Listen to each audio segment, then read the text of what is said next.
Zelula bakoitzak gaitasuna dauka bere inguruko egoerak aztertzeko. Bai neurtzeko temperatura eta beste ezaugarri batzuk, baina baita ere zelula bakoitzak askatzen ditu molekula batzuk kokatzen dutela kolonian barruan. Beraz, zelula bakoitzak gure organoetan bezala non dagoen eta ze paper jokatu behar duen koloniaren barruan badaki. Horrek ematen dio gaitasuna koloniari unitate bizidun bat bezala funtzionatzeko. Eta horrek sendotasuna handia ematen dio koloniari.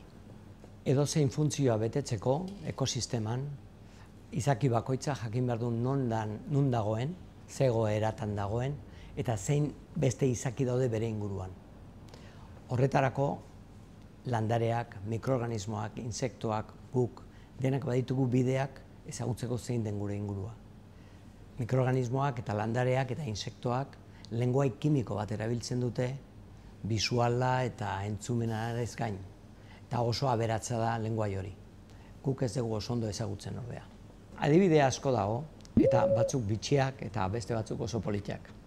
Esate baterako, guk belarra moztutzen dugunean, usain hori, usain goxo eta fresko hori, askotan ere gure janari batzutan sartzen dena, hori da exenol, trans-exenol alkoholarena, da usain hori ematen diona. Insekto asko ari dira olako usaina susmatzeko, horrek esan nahi du onddo batek edo zerbaitek landareari kalte egiten ari diola.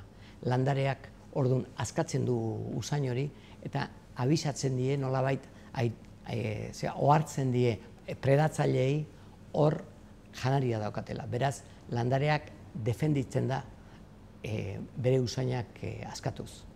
Adibide asko daude, batzuk bitxiak eta politiak.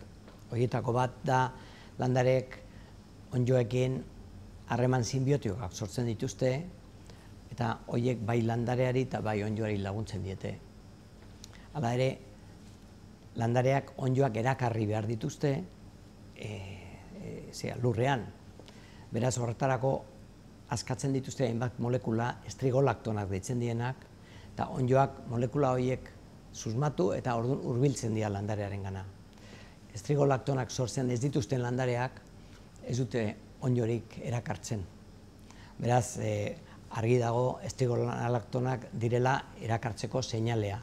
Onddoari esaten diona landarea hurbil edo urruti dagoen.